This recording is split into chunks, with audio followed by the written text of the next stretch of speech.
In the last few lectures, we've talked about the conditions in Western Europe and the western part of North Africa in the 5th century and into the 6th century following the loss of Roman control in those regions. What we've also talked a little bit is the fate of the Eastern Empire and the conditions of the Eastern Empire in roughly this time. Now, initially, if we go back to the point when the empire divided in 395, both East and West faced similar problems, but the East responded to these problems much more effectively. And some of this had to do with the natural advantages that the East had. So at the turn of the 4th century, one would probably have counted North Africa, Italy, Syria, Egypt, and Asia Minor as the richest parts of the Roman world. But Egypt was easily the most wealthy and most productive of all of these regions.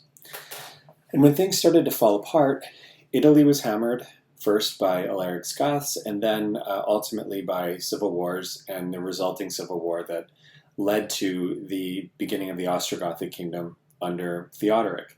North Africa was lost to the west in 430, and we saw that the Vandal occupation in North Africa was perhaps less disruptive than Victor Vita said, but by no means was this something that increased the productivity of North Africa.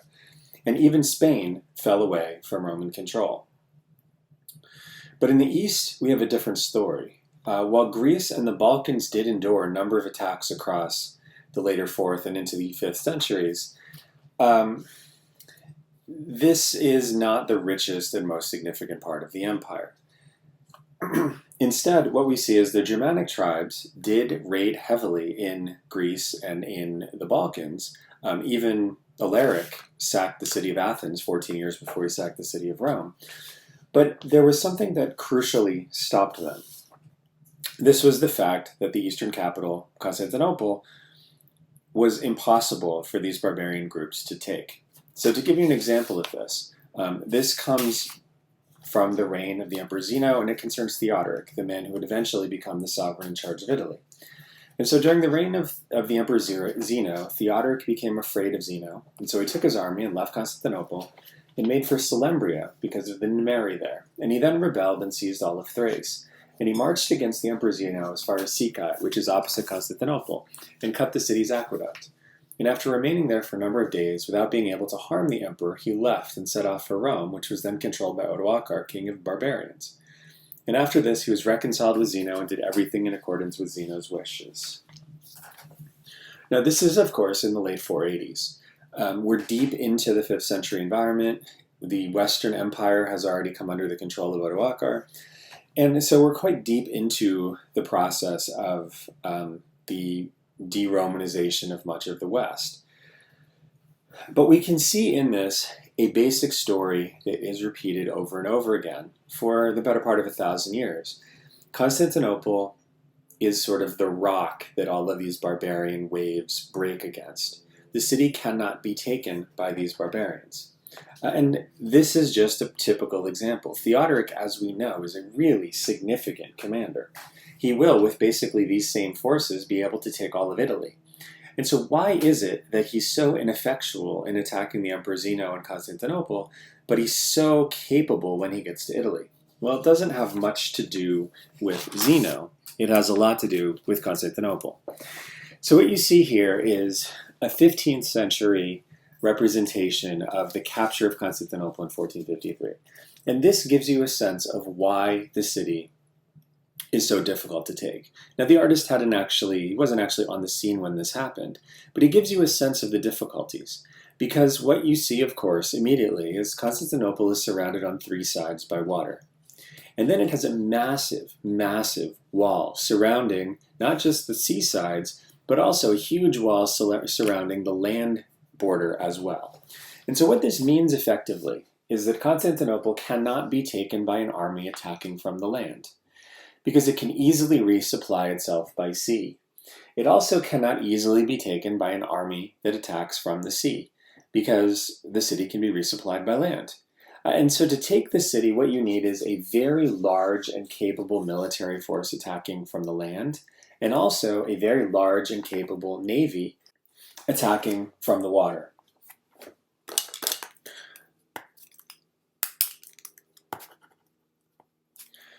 Now, the significance of this, it becomes even more clear when you actually look at what we can see of these defenses.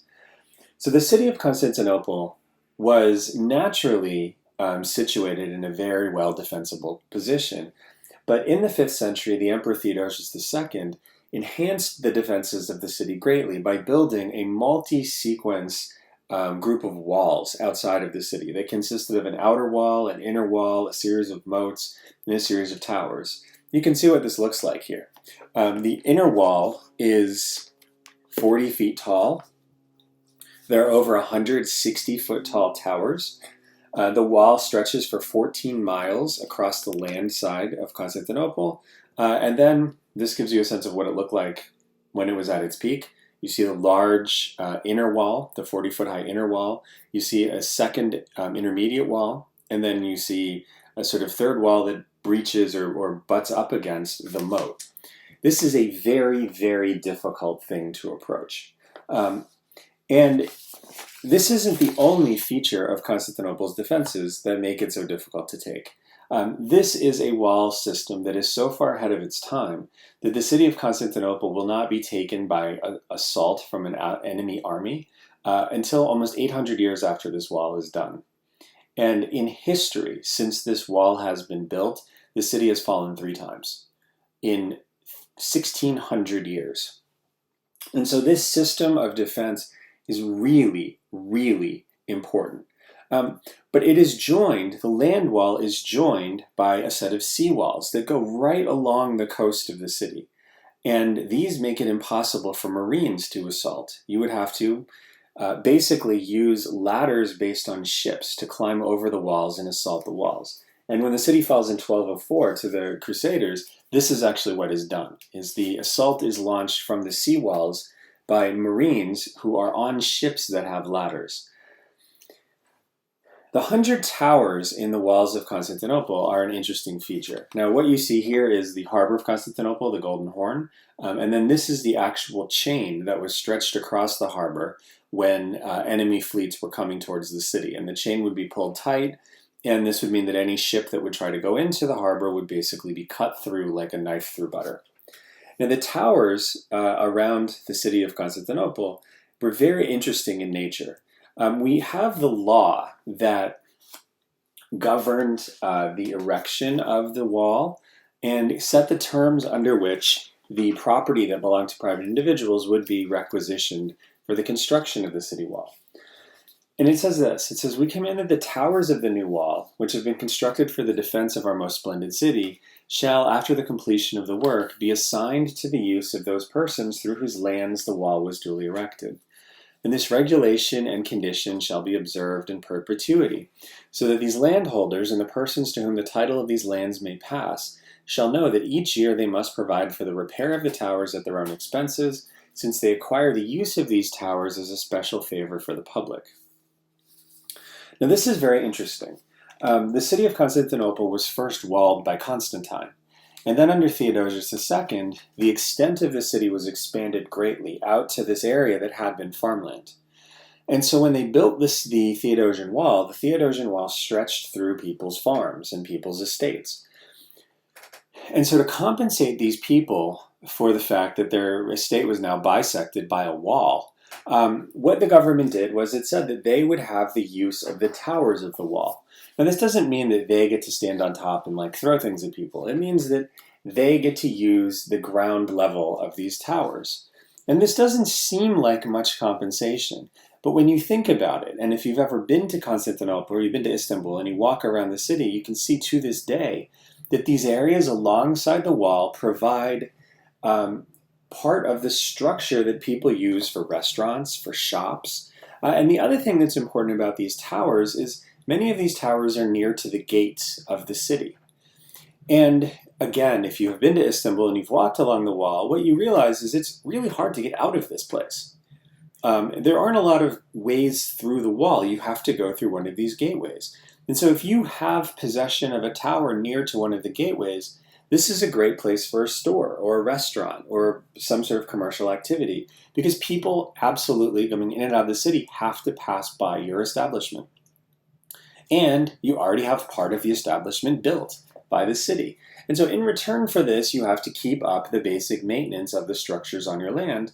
But what this does is it establishes a legal foundation that enables both the public needs to take precedence over your private property, but also give you some economic benefit from the fact that the public has requisitioned part of your property. And the regulation and the arrangement is something that can exist forever in theory, because the property rights will be recognized and the right of you and your heirs to use the wall as part of your business or as part of your residence or as part of whatever you want to use it for, as long as you maintain that wall. This also is guaranteed in perpetuity. And so what you see here is a major state activity that is governed by Roman law. And it's governed by Roman law with the assumption Roman law will continue to govern this for a very, very long time. And so this is an interesting way to think about conditions in the East versus some of the conditions in the West. But the fact that Constantinople is impregnable and Constantinople guards the approaches that would enable someone to go from Europe into Asia, to go from basically the western part of the empire into these rich provinces of the East, it's a secondary benefit to the Eastern Empire. Because Constantinople by itself, as a city that basically no one has the capacity to conquer, is able to protect these rich provinces in the East. And so barbarians don't get into the wealthy territories of Syria or Egypt or Asia Minor. And this is the geographic advantage the East has. But there's also some good luck that the East has as well. And the most important of these was that the East figured out how to resolve the situation with Germanic commanders exercising this kind of parallel power beneath the emperor that the West never quite figured out. And so as you remember, after the death of Theodosius I, both Arcadius and Honorius were faced with powerful barbarian commanders whose loyalty had been secured by powerful bonds to their father. Now, Honorius, as we saw, never really figured out how to deal with these commanders, and instead sort of bungled back and forth under Stilicho, killing Stilicho, trying to outfox Alaric, and overall Honorius made a huge mess of this. Now, Arcadius was helped along by some favorable luck, so that by his death in 408, the Germanic commanders posed nothing like the kind of threat that those in the West did. And much of this had to do with the career of a man named Gaianus. Now, Gaianus was a Goth who'd risen to a high position in Constantinople, sort of, but not really exactly like the situation that Stilicho saw. And so soon after the death of Theodosius, Gaianus had led something of a palace coup in which he pushed out Rufinus, who was a civilian administrator and a courtier, and became for a time the most important voice in Constantinople. But things went horribly wrong for him not soon afterwards, because in the year 400 a Goth named Tribigild revolted in Asia Minor, and his forces began attacking cities in the region. And Gaianus was then sent to lead the response, but instead he turned his troops against Constantinople. And when he did this, the emperor, acting with much prudence, sought to arrest the course of the barbarian by address, and so he accordingly sent him an embassy with instructions to appease him for the present and made all sorts of concessions to him. And seeing basically that the emperor had agreed to all of this, Gaianus agreed to suspend hostilities, but basically this is a blackmail operation. And so what we see is that the suspension of hostilities was basically just a way to kind of regroup and begin a new negotiation. So Gaianus then has his forces come into the city, and some of his troops do enter the city. And the city, we're told by Socrates Scholasticus, who's writing about a generation later, he says the city was accordingly quite inundated by the barbarians, and its residents were reduced to a condition equivalent to that of captives. And Gaianus first most shamelessly attempted to seize the silver publicly exposed for sale in the shops. But when the proprietors, advised beforehand by a report of his intention, didn't expose it on their counters, his thoughts were diverted to another object, which was to send an immense body of barbarians at night for the purpose of burning down the palace. And this was to be done in the city, but while the palace was being burned, this would distract the Romans in Constantinople, and Gaius would open the gates, and his barbarians would then come in and take the city. But when the soldiers who guarded the city gates detected this, they wouldn't allow the barbarians to pass.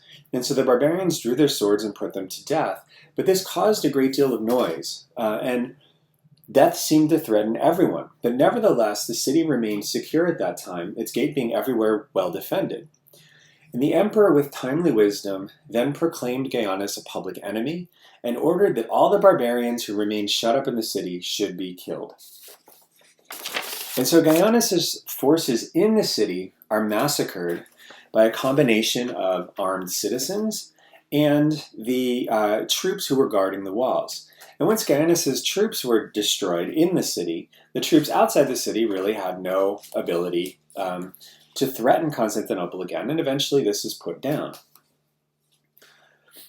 And so what we have is basically a popular rebellion that eliminates the Gothic threat. And a column was erected, like the column of Trajan and the column of Marcus Aurelius.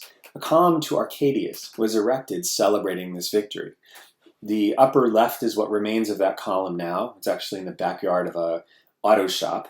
But we have representations from the 18th century of what this looked like when it was actually still intact. It collapsed in an earthquake probably in the late 18th century. But this celebration shows a kind of finality. The Goths were no longer part of the structure of the Eastern armed forces. And the Germanic problem that the West never really figured out how to solve, Arcadius and his successors had solved basically by accident. And so what we would see is that the place of the Goths in the Eastern forces would eventually, for a time, be assumed by a group called the Isaurians, a group based in the central mountains of Asia Minor. But even the Isaurians were eventually integrated. And so the Western Roman army perpetually struggled with how to work with an overwhelming barbarian majority among the soldiers serving in the army. The East managed to move past this. And the East managed to move back to a military structure where it was less dependent on these sorts of arrangements with non-Romans who were serving alongside or serving as a dominant force in the military. And so in a sense, the East solved the German problem that the West never really did. And this meant that the Eastern Empire in the 5th century was far more secure than the West. Now, the Persian frontier remained a potential hotspot, but basically the East lucked out because for much of the 5th century, it enjoyed peace with Persia. There was a brief war in the 420s, but otherwise the Eastern Empire and the Persian Empire more or less got along. And so what we see is that the East is incredibly prosperous in the 4th and into the 5th centuries. Not only was this because the budget of the empire now was separated, and so in the past, the poorer provinces of the West were basically kept afloat by money coming from elsewhere in the empire. So Britain, for example, was a net loss in the Roman treasury for the entire time the Romans possessed Britain. And places in the East helped offset those losses by paying taxes that were then distributed through central administration and sent back out to poorer regions. But now the East was shorn of the responsibility of paying for a lot of these poorer regions. And at the same time, the East was enjoying peace, and this generated an incredible amount of prosperity. So there's a region now in northwestern Syria that's called the Dead Cities. In the 5th century, it's called the Dead Cities because in the 5th century, this region was incredibly prosperous. And you see urban life and village life thrive in this period. And you also see really high level, really sort of impressive construction built in these cities. So this gives you just one example. This is outside of the village, the modern village of Sirgila in Syria. Another example is this. This is a town square in one of the Dead Cities. You can see how impressive these buildings are. These are the remains of 1,600-year-old buildings. And the stonework is so good that basically the structure is intact. The roof has fallen in. The flooring, which is made out of wood, has generally rotted away. But the buildings are so well made that even though no one has lived in them for over 1,000 years, the structures are still maintained. And the 5th century empire took great advantage of this level of economic activity. So the emperors Marcian and Leo did their best to stabilize the military situation and to eliminate threats from the West when they could. So Leo, for example, sponsored the war in 468 against the Vandals.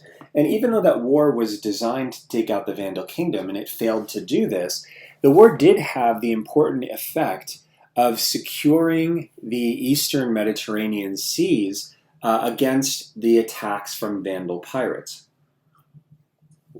And so even in this failure, there was a degree of success. But even more significant were the efforts of the Emperor Anastasias. So the Emperor Anastasias took power in the year 491, and he reigned for 27 years, until 518. He was the first Eastern Roman Empire emperor to take power without a Western colleague. And Anastasias spent a lot of attention trying to make sure that the Eastern Empire's financial situation was run as best as it could. And so Anastasias reformed the currency, created a new way of, a completely new set of coinage that created a full range of bronze coins that had different values and allowed the monetary system to function more effectively. He managed the budget exceptionally well and left a large budget surplus. He reformed the ways that taxes were collected and combated corruption. And so by the end of Anastasias' reign in 518, what you have in the Eastern Empire is a place that is thriving. Economically, it is doing incredibly well. It has rationalized the administration and tax structure of the empire. And generally speaking, this is an area that is prosperous and stable.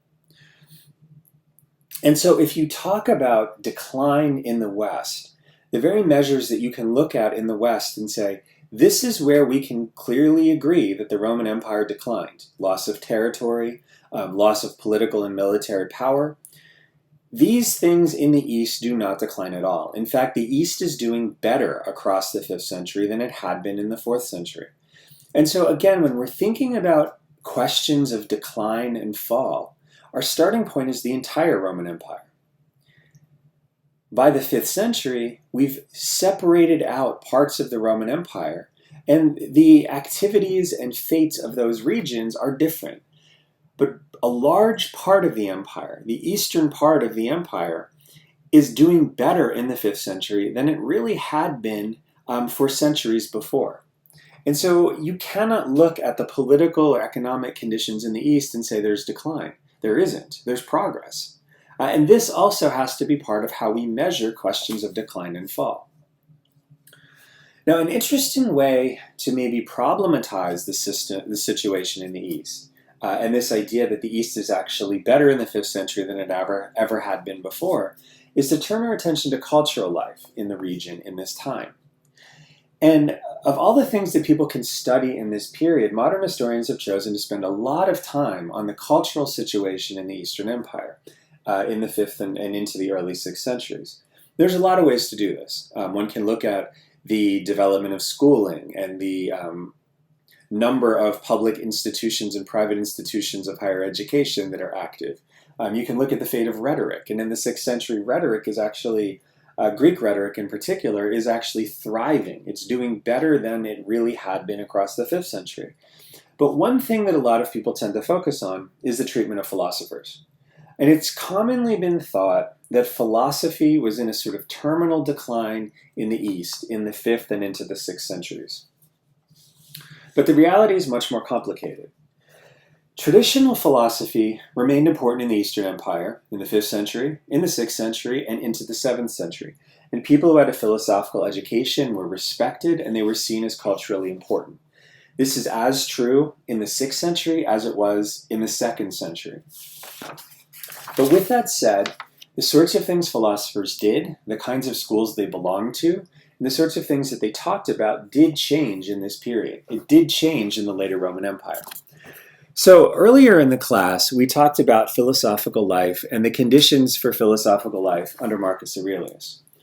Marcus Aurelius was a devotee of Stoic philosophy. And if you remember, back at the beginning of the lectures, Marcus, as one of the things that he did for the city of Athens, endowed 4 chairs in philosophy in Athens. A chair of Platonic philosophy, a chair of Stoic philosophy, a chair of Epicurean philosophy, and a chair of Peripatetic philosophy. That was the tradition that Aristotle had created. Now, by the 5th century, Epicureanism had largely disappeared. We don't know of anyone who's an Epicurean at that point. Well, Stoicism and Aristotelian philosophy had basically been integrated into the Platonic curriculum. And so if you studied philosophy in the 2nd century, you had a choice of a number of different schools that you could attend with a number of distinctive philosophical traditions. In the 5th century, you really didn't. In the 5th century, you had Platonism. And Platonic teachers had built a curriculum that included the greatest hits, in a sense, of Stoicism and Aristotelian philosophy. And so Platonic teaching would be something where you would actually read the full set of Aristotelian texts as part of your Platonic education. You would read some Stoic texts as part of your Platonic education. But this was, in a sense, like if you thought of philosophy as an undergraduate and graduate curriculum. The undergraduate curriculum was Aristotle and Stoicism. The graduate curriculum was Plato. And you weren't considered fully formed as a philosopher unless you got to that curriculum of Plato. And so people in the later Roman world saw the philosophy of Plato as the highest level of philosophical thinking. But the philosophy of Plato to them was as much about religion as it was about like the organization of a good city. And if you think about the later part of the Republic or the Timaeus, you can see that there are explicitly religious aspects to the discussion in those texts. And so some of this is baked into the Platonic texts themselves. But some of this comes out of the particular ways that Platonic teaching was thought to influence the behavior of people in this world. And a lot of this has to do with the development in the 3rd and early 4th centuries of a set of practices, religious practices, that were attached to a lot of the Platonic teaching in the empire. And this was particularly common in the circle of intellectuals and the circle of teachers who were trained by the Syrian teacher Iamblichus. His tradition really spans the later decades of the 3rd century and into the 4th century. By the middle of the 4th century, there were prominent Iamblican teachers in a number of major cities across the Eastern Mediterranean, and the most prominent person who studied under these teachers is the Emperor Julian. So to give you a sense of what these people did, the activity that was connected to philosophy was something that was called theurgy. Now, the goal of a Platonist in the 2nd century or 3rd century was to understand truth and understand the divine so well that your mind could ascend from the world of the tangible and the material and move into a kind of union with God. And this is a very religious thing, but it's also supposed to be, originally in the 3rd century, something that was completely contemplative. And so the philosopher would sit, the philosopher would think really hard, the philosopher would focus on truth, and maybe his mind would ascend to the point where he would be in communication with God. What Iamblichus and his followers said is, contemplation is fine, and if that works for you, wonderful. But there's a better way to do this. There are rituals that can help enhance your ability to come into communion with the gods. And those rituals are things that Iamblichus and his followers called theurgy. So to give you an example of this, this is a text that we've seen before, and it describes Julian's teacher, Maximus of Ephesus. Maximus, we're told, invited other philosophers in his group to a temple of Hecate.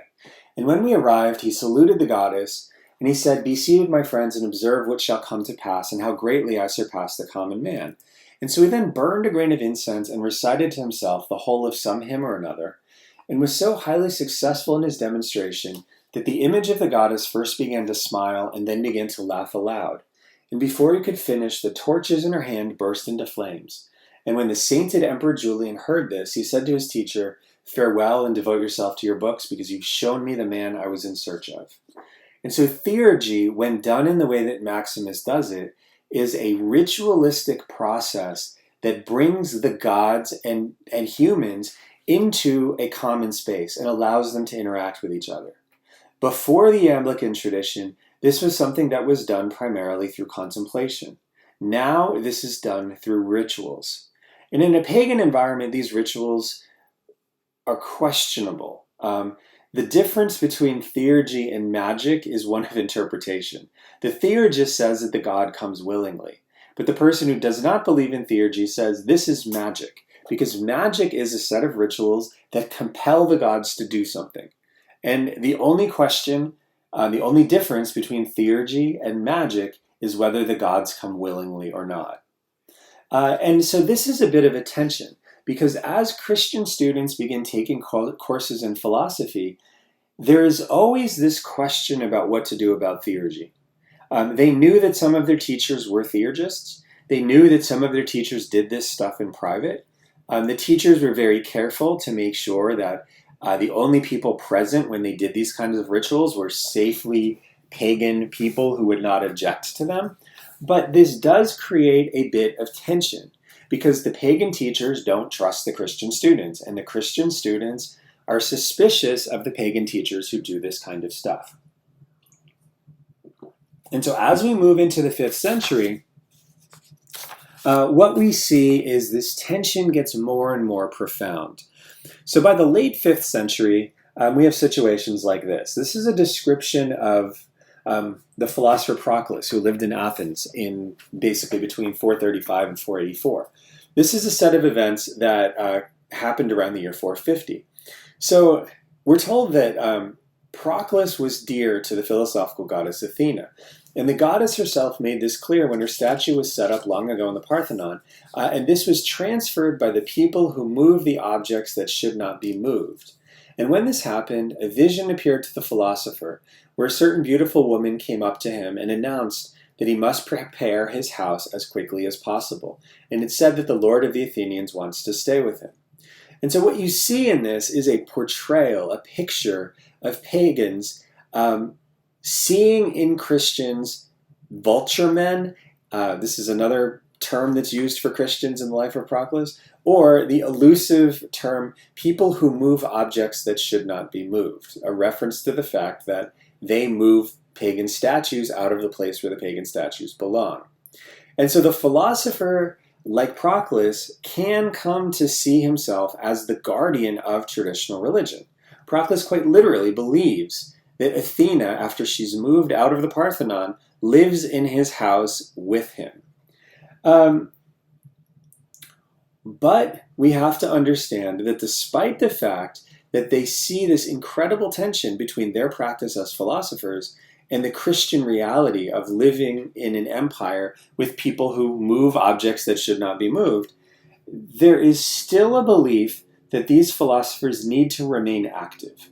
They need to remain active in their society, they need to continue to teach, and they need to protect the values that are important to them, because a big part of philosophy in antiquity, and even into these centuries, is the idea that the philosopher has an obligation to his fellow citizens to improve conditions in the city in which he lives. And so even if they don't like the Christians around them, even if they feel like the conditions are really quite terrible, they are obligated as philosophers to remain involved. And so philosophers do remain involved. They don't abandon the empire to Christians. And most of the time, Christians tolerate this because philosophical training is important to Christians as well. And so most of the time, there's a kind of don't ask, don't tell policy, where Christians suspicious of the religious inclinations of philosophers still take their classes because the philosophers have something valuable to provide. And the philosophers who are suspicious of the militancy potentially of some of their Christian students still teach those students because it's their obligation as a philosopher to make the world around them better. And so philosophy remains vital, it remains vibrant, it remains something that's very important in Eastern Roman imperial life for the 4th century, 5th century, into the 6th century, because philosophy itself remains important enough that the difference between Christian students and pagan teachers is in a sense overcome by both people's interest and valuing of philosophy. But this is not always the case. Occasionally things blow up. And the most famous moment when things blow up concerns a female philosopher named Hypatia. Hypatia was an Alexandrian philosopher. She was born in probably the 350s or around 360. And she, as we can see, was the daughter of a philosopher named Theon. And Hypatia made such achievements in literature and science that she surpassed all the philosophers of her own time. And having succeeded to the school of Plato and Plotinus, these are, of course, Plato, and Plotinus is the founder of this contemplative Platonic tradition. She explained the principles of philosophy to all of the people who came to listen, many of whom came from a distance to receive her instructions. And on an account of the self-possession and ease of manner which she'd acquired in consequence of the cultivation of her mind, she not infrequently appeared in public in the presence of magistrates. Now what you see here is a philosopher behaving just as philosophers had long behaved. Hypatia, even though her gender prevents her from playing an active, official role in the political life of her city, is such a respected philosopher that she's still deeply involved in the intellectual life of Alexandria, the most important intellectual center in the Eastern Mediterranean.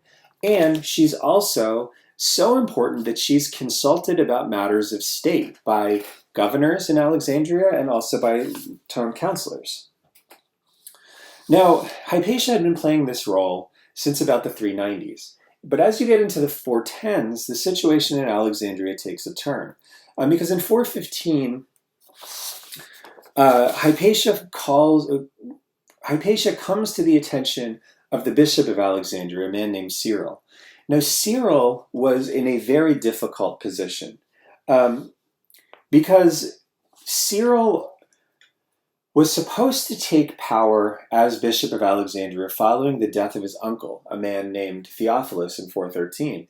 But what actually had happened was Theophilus apparently had a stroke or something that incapacitated him but didn't kill him. And so Cyril couldn't actually officially take power. And while Cyril was waiting for his uncle to die, an opponent organized enough of a response that when Theophilus actually did die, there was street fighting between supporters of Cyril and supporters of this opponent. And the street fighting was serious enough that various elements of Alexandrian society lined up between one side or the other. And so when Cyril actually did prevail in this fighting, Cyril's position was less secure than he had hoped. And Cyril also understood and knew quite well who had been on the other side of this. And eventually, Cyril takes revenge on the people who had opposed him, and this brings him into conflict with a man named Orestes, who's the governor of the province. The conflict with Cyril was so serious that what Orestes decided to do was to try to build a coalition of people who would work with him to marginalize Cyril and allow him to govern the city without him having to depend on Cyril. And so to this end, Orestes appealed to Hypatia because he appealed to her because of her extraordinary dignity and her virtue. But even she, Socrates Scholasticus says, fell victim to the political jealousy which at that time prevailed, for she had frequent interviews with Orestes. And of course, to separate ourselves from Socrates for a second, she of course had frequent interviews with Orestes because Orestes was working with her to build a coalition of supporters opposed to Cyril in the city. But because she had these frequent interviews, Socrates says, it was reported among the Christian populace that it was she who prevented Orestes from being reconciled to the bishop. And some of them, therefore, hurried away by a fierce and bigoted zeal, whose ringleader was a reader named Peter, attacked Hypatia when she was returning home. And they dragged her from her carriage, and they took her to the church called the Caesareum, where they completely stripped her and then murdered her with roof tiles. And after tearing her body into pieces, they took her mangled limbs to a place called the Cineron, and there they burnt them. And this affair brought not the least opprobrium, not only upon Cyril, but upon the whole Alexandrian church, because nothing can be farther than the spirit of Christianity than something like this. And so Hypatia is brutally murdered. Now, what's interesting is Socrates Scholasticus is a Christian source. And yet Socrates Scholasticus is very pro-Hypatia. He thinks the murder of Hypatia is an absolutely horrible thing. A horrible thing that so scars the reputation of the Alexandrian church that there's not much of a way to recover from this. And this is because Socrates valued what Hypatia represented. Socrates saw in Hypatia an institutional connection to how cities had been run in the past. Hypatia was rational. Hypatia was philosophical. Hypatia provided input and provided advice to Orestes that was grounded in reason. It was not grounded in revenge or jealousy or anger. It was grounded in reason. And this is how Socrates and most Christians believe a city should be run. And in this, Socrates is calling back on the very old tradition of what philosophy was.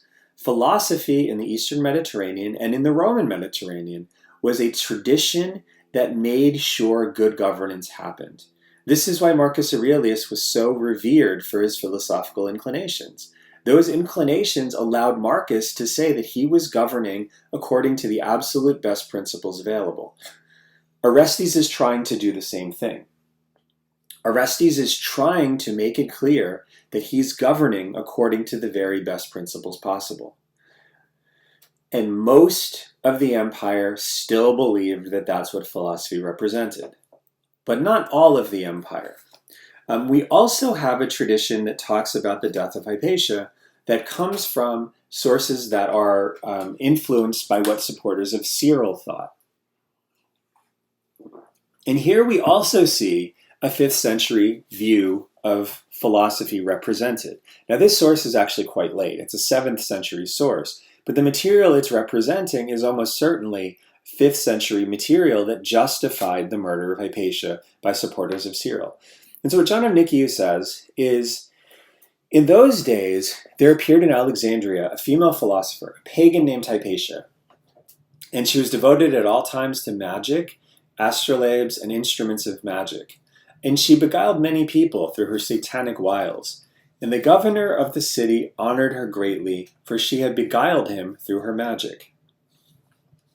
So according to the people who are partial to Cyril's perspective, Hypatia's not really a philosopher. She's actually a magician.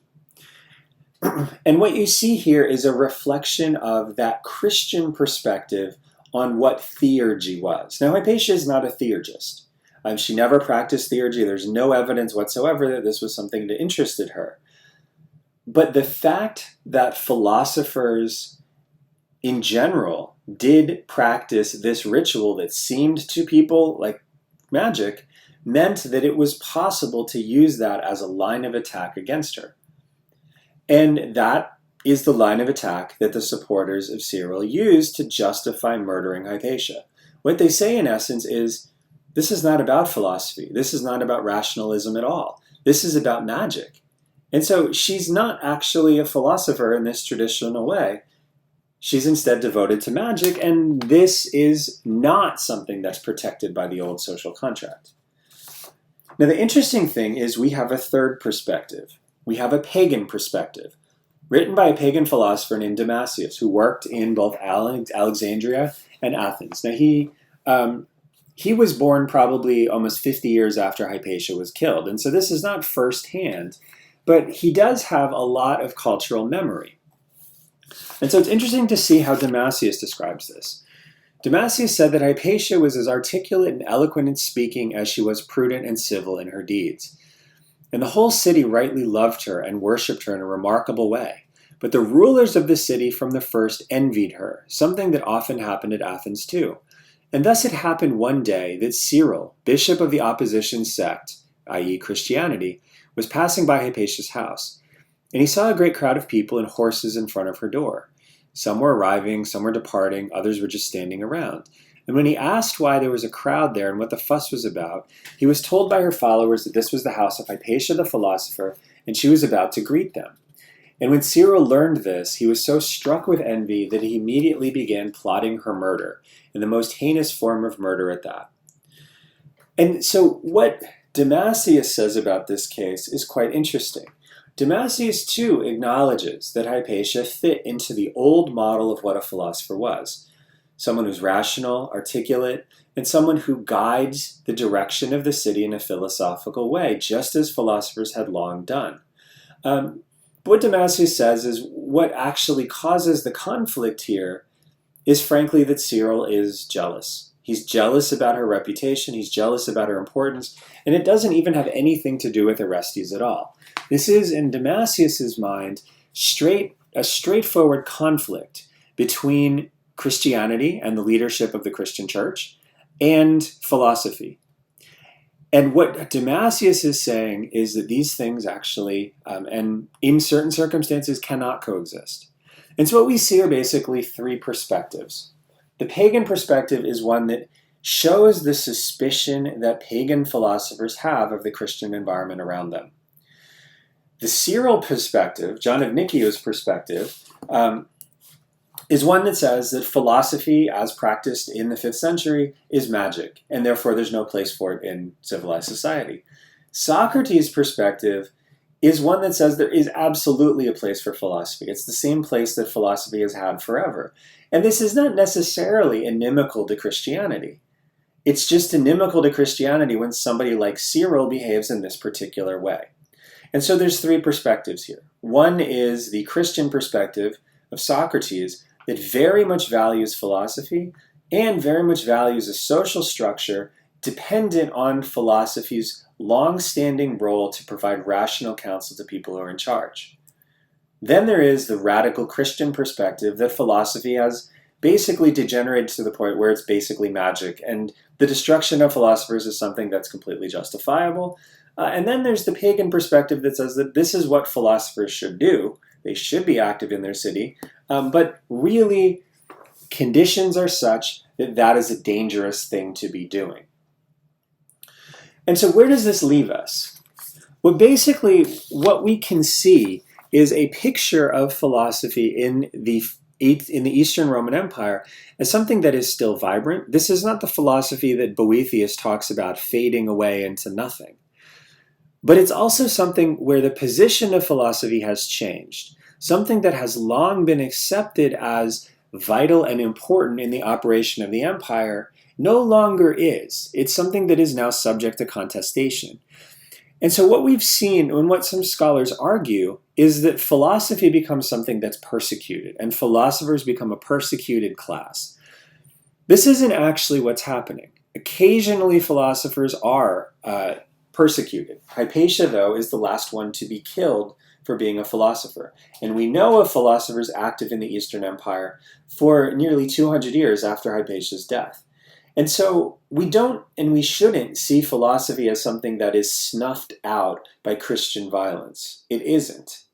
But it is also true that the position of philosophy has become much more precarious. It's much more dangerous to be a philosopher in these conditions, especially a pagan philosopher in these conditions, than it was when Marcus Aurelius was going around and visiting the lecture halls of Stoic philosophers. So when we think about the East, the picture of the East is equally complicated when you're trying to decide what paradigm one should use. For the West, when we were talking about whether the West declines and falls or is transformed, what we see is there is very clear evidence of Roman military decline and Roman political recession from large territories in the West. But there's also evidence of significant continuity where structures that had been Roman continue to operate and maybe evolve to continue or work better in new conditions, in the new conditions of the post-Roman world. In the East, what we see is the military power and the political structure is intact. The economic life in many places is better than it had been before the 5th century. And culturally, what we see is a situation that is complicated. It is possible, perhaps, to write a history of philosophy as a history of philosophy declining in Christian conditions. Damasius actually does write such a text. But again, the reality is more complicated than the simple narrative of decline. And so as hard as it is to say that there's one paradigm to talk about the Eastern or the West, the the western part of the Roman Empire across these centuries, it is equally hard to find a paradigm that accurately represents what happens in the East. And to put this all together, it's important to remember that when we started these course of lectures, we were talking about one Roman Empire. We need to still think about one Roman space when we're thinking about the paradigms that explain what happens to that one Roman Empire. Because our starting point has to also affect what our endpoint looks like. And if our starting point includes both Syria and Gaul, our endpoint in the paradigm we're going to use must also include both Syria and Gaul. And so when we think of what happens to the Roman Empire, we have to be very sensitive to the diversity of experiences and the different sorts of changes that happen in this region. Because this region was once unified. The fact that it's not anymore is significant. But to understand the conditions and to assign a series of historical causes and a general trajectory to how change happens, we can't just exclude parts of it that are inconvenient to the model we want to use. And so this is one of the greatest challenges that we face when talking about the Roman Empire and what happens to it in the period between the 2nd and the 7th centuries.